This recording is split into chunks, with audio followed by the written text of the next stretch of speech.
বৃষ্টি থেমে গিয়েছে। পার্কের মাটিতে ছোট ছোট জলাকণা পড়ে আছে। আয়েশা আর রাফিন পাশে বসে হাঁটছে, নিঃসন্দেহে দুজনের মানে পূর্ণ অভিমান আর ভালোবাসা।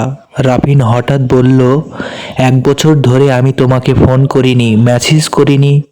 আমি চাইছি সব কষ্ট ভুলে যাও। আমি শুধু চাই তুমি সুখী হও। আয়েশা বলল, আমি জানি তোমার উদ্দেশ্য ছিল আমাকে বাঁচানো, কিন্তু 1 বছর ধরে তুমি আমার মনে থেকেছো। তুমি ছাড়া জীবন অসম্পূর্ণ ছিল। নতুন জীবন শুরু পরবর্তী দিনগুলো আয়েশা রাফিন একে অপরকে ধীরে ধীরে সময় দিতে লাগলো। তাদের সম্পর্ক আগের মতো সহজ ছিল না। 1 বছর স্মৃতি, পরিবারের এবং সামাজিক বাধা এখনো আছে। রাফিন কাজের ব্যস্ততায় থাকে আর আয়েশা নিজের পড়াশোনা ও কাজের চাপ। কিন্তু তারা শিখলো, প্রেম মানে শুধু কাছে থাকা নয়, বোঝাপড়া, ধৈর্য এবং বিশ্বাস। পরিবারের অভিমতে আয়েশার মা প্রথমে কিছুটা শর্ত দিল যে, আয়েশা তুমি কি নিশ্চিত? আয়েশা হাসল, মা আমার বুঝেছি 1 বছরের দূরত্ব আমাদের ভালোবাসাকে মুছে দিতে পারেনি। এবার আমরা একে অপরকে পাশে থাকব। রাফিনের পরিবার অবশেষে মেনে নিল যখন তারা দেখলো দুজনের ভালোবাসা সত্যিকারের। ভবিষ্যতের স্বপ্ন। রাফিন আয়েশার হাত ধরে বলল যে, আমরা এখন একসাথে শুরু করব, আয়েশা একসাথে জীবন গড়াবো। আয়েশা চোখের কোণে নোনা জল নিয়ে বলল যে, হ্যাঁ, এবার কখনো আলাদা হব না আর কখনো ভুলে যাব না। বৃষ্টি থেমেছে, কিন্তু আয়েশা ও রাফিনের হৃদয় পূর্ণ আলোতে ভরে গেছে। দূরত্ব কাটিয়ে, বোঝাপড়া দিয়ে তারা বুঝেছে ভালোবাসা মানে ধৈর্য, বিশ্বাস এবং অপরকে ছাড়া জীবন অসম্পূর্ণ চলবে না। কারণ এবার তারা একসাথে সুখীভাবে জীবন শুরু করেছে। দিনগুলো ধীরে ধীরে চলে যাচ্ছে। আয়েশা আর রাফিন একে অপরকে পাশে নতুন জীবনের স্বপ্ন বোনার চেষ্টা করেছে।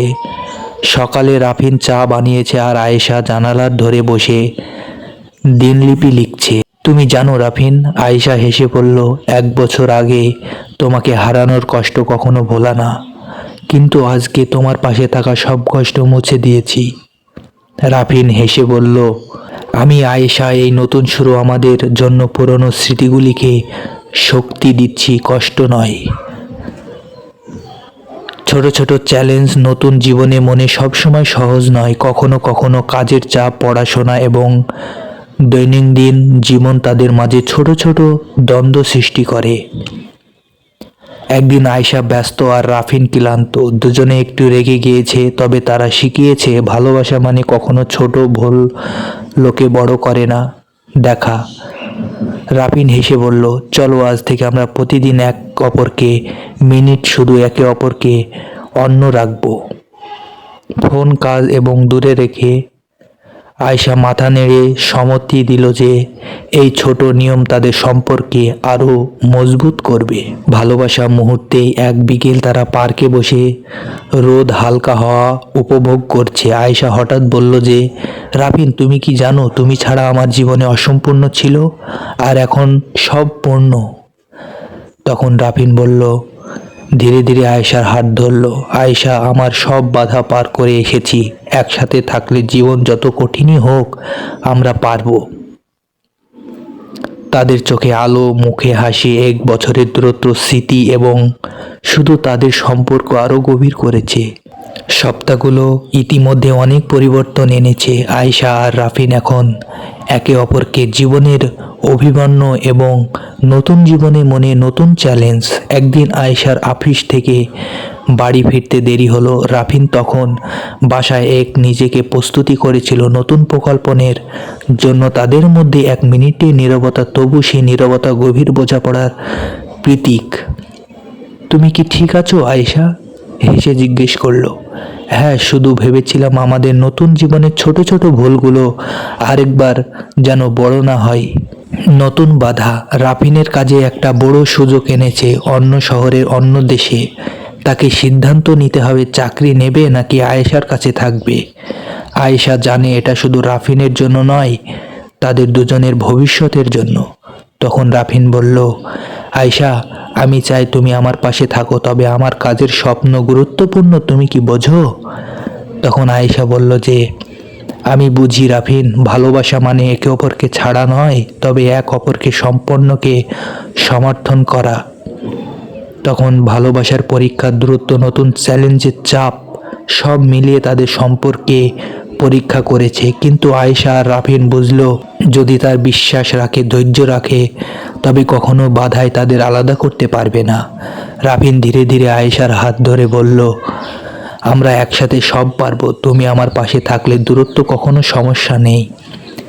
তখন আয়েশা হেসে উত্তর দিল, হ্যাঁ, আমরা একে অপরকে ভুলতে দেব না, একে অপরের জন্য বাঁচবো। দিনগুলো গড়ছে, রাফিন নতুন প্রকল্পনের জন্য বিদেশে যেতে যাচ্ছে, আর আয়েশা তার পাশে থাকার জন্য সবকিছু ত্যাগ করতে প্রস্তুত। কিন্তু জীবনের এই বড় পরবর্তীতে তাদের সম্পর্কে নতুন পরীক্ষা ফেলেছে। বিদেশের সুযোগ এবং দূরত্ব। রাফিন আয়েশার সামনে বসে বলল, আয়েশা, এই সুযোগটি আমার ক্যারিয়ারের জন্য খুব গুরুত্বপূর্ণ, তবে আমি চাই তুমি আমার পাশে থাকো। দূরত্ব আমাদের ভালোবাসাকে দুর্বল করবে কি না সেটা আমি চাই না। তখন আয়েশা বলল, চুপচাপ তার হাত ধরে বলল, রাফিন, আমি তোমার স্বপ্নকে সমর্থন করি, তবে দূরত্ব মনে একে অপরকে ভুলে যাওয়া নয়, বুঝলে? তখন রাফিন বলল, ঠিক বলছো, আমরা একে অপরকে কখনো ভুলবো না, একে অপরের জন্য বাঁচবো। তখন ছোট ছোট দ্বন্দ্ব। বিদেশে যাওয়ার আগে কয়েকদিন তাদের মাঝে ছোট ছোট ঝগড়া হলো, কখনো কাজের চাপ, কখনো প্রিয়জনকে বোঝার ভুল। কিন্তু আয়েশা আর রাফিন শিখেছে, ভালোবাসা মানে কখনো গর্বের কারণে দূরে থাকা নয়, বোঝাপড়া আর ধৈর্য মূল। শেষ মুহূর্তের দেখা। বিদেশে যাওয়ার দিন বিনানন্দের রাফিন বলল, আমি ফিরে আসবো আয়েশা, যত দূরই থাকে না কেন, আমার হৃদয় সবসময় তোমার কাছেই থাকবে। তখন আয়েশা কেঁদে বলল, আর আমি তোমার জন্য অপেক্ষা করব, কখনো ভুলবো না। তারা এখন অপরকে জড়ালো নীরব চোখে। 1 বছরের দূরত্বর ব্যথা, ভালোবাসা আর ধৈর্য প্রকাশ পেল। রাফিন বিদেশে চলে গিয়েছে। প্রথম দিনগুলো আয়েশার জন্য খালি মনে হচ্ছিল, অফিস বন্ধ, পরিবার সবাই ছিল, কিন্তু রাফিনের অভাব অনুভূতি হচ্ছিল। একদিন আয়েশা তার ডায়েরি খুলে লিখল, রাফিন, তুমি দূরে কিন্তু মনে আছে, প্রতিটা মুহূর্ত তোমাকে মনে করি। এটা নতুন অভিজ্ঞতা, কিন্তু ভালোবাসা যেন আরও গভীর হচ্ছে। তখন দূরত্ব পরিবার। রাফিন প্রতিদিন ভিডিও কল, মেসেজ আয়েশাকে ধরে রাখার চেষ্টা করেছে, কিন্তু সময়, জন, ব্যস্ততা এবং ভাষার সমধিতা মাঝে মাঝে তাদের ক্ষুদ্র ভুল বোঝাপড়ার জন্ম নিয়েছে। একদিন ভিডিও কল আয়েশা বলল, আমরা এখন অপরকে ভুল বোঝাবুঝি করছি, কখনো মেনে হয় তুমি আমাকে ভুলে যাবে। রাফিন ধীরে ধীরে হাসলো, কখনো না, দূরত্ব শুধু আমাদের ভালোবাসার পরীক্ষা করেছে, আর আমি দেখেছি তুমি কত শক্তিশালী। নতুন অভিজ্ঞতা এবং বোঝাপড়া। রাফিন বিদেশে নতুন সাংস্কৃতিক, নতুন জীবন শিখেছে। আয়েশা তার কাজ এবং নিজের সম্পন্নের দিকে মনোযোগ দিচ্ছে। তাদের বোঝাপড়া আর গভীর হচ্ছে। প্রতিটা দিন, প্রতিটা মেসেজ, প্রতিটা ফোন কল তাদের বন্ধুকে শক্ত করেছে। আয়েশা লিখল যে, ভালোবাসা মানে শুধু কাছে থাকা নয়, কখনো কখনো দূরত্ব, বোঝাপড়া, ধৈর্য, এগুলো সম্পর্কে শক্তি করে। তখন শেষ মুহূর্তের আশা। একটি শান্ত বিকালে আয়েশা জানালার পাশে বসে রাফিনের ছবি দেখল, বলল, 1 বছর পর আমরা আবার মিলব, আমি অপেক্ষা করব রাফিন, তোমাকে ভুলব না। রাফিন অন্য শহরে। এক সময় 1 বছরের দীর্ঘ অপেক্ষার পর অবশেষে রাফিন দেশে ফিরে এসেছে। এবার দেখা হবে শুধু ফোন না, ভিডিও কলে, যা নিশ্চয়ই দূরত্বের পর তাদের দেখা হাহাকার এবং আনন্দের এক মিশ্রণ। পূর্ণপলিনের মুহূর্ত। বিনানন্দের রাফিন নামলেন। আয়েশা ইতিমধ্যে অপেক্ষা করছে। রাফিনকে দেখে আয়েশার চোখে জল আর রাফিনের চোখে কোণে আনন্দের জলের ভিজে গেল। তারা একে অপরকে আড়ালে এমন শক্তভাবে, যেন সমস্ত দূরত্ব, সমস্ত কষ্ট, সমস্ত অভিমান মুহূর্তে মিলে গিয়েছে। আমি ফিরে এসেছি আয়েশা, আর এবার কোনো দূরত্ব আমাদের আলাদা করতে পারবে না। আমি জানি রাফিন, আমি অপেক্ষা করেছি আর সব কষ্ট ভুলে গিয়েছি, শুধু তোমার পাশে থাকতে চাই। তখন ছোট ছোট সুখের মুহূর্ত পনিমলেনের পরে তারা একসাথে ঘুরতে বের হলো। প্রতিটা মুহূর্ত, প্রতিটা হাসি, সবাই যেন 1 বছরের দূরত্ব সঞ্চিত ভালোবাসার প্রতিফলন। আয়েশা বলল, দূরত্ব আমাদের পরীক্ষা করেছিল, কিন্তু আমি বুঝেছি ভালোবাসা সত্যি হলে সব বাধাই পার করা যায়। রাফিন হেসে বলল, এবার আমরা একে অপরকে পাশে থাকবো, আর কখনো আলাদা হব না। ভবিষ্যতের স্বপ্ন। রাফিন ও আয়েশা নতুন জীবন শুরু করেছে। তাদের মনে আছে 1 বছরের অপেক্ষার কষ্ট, কিন্তু এখন শুধুই আনন্দ, স্বপ্ন এবং একে অপরকে প্রতিটা অটল ভালোবাসা। আয়েশা লিখলেন যে, আমাদের ভালোবাসা শুধু কাছে থাকার নয়, বিশ্বাস এবং বোঝাপড়ারও। একসাথে আমরা সব পারবো। রাফিনের মনে মনে বলল যে, আমি জানি এবার আমাদের জীবনে প্রতিটা দিন একসাথে সুন্দর হবে। দূরত্ব শুধু স্মৃতি হয়ে রইল।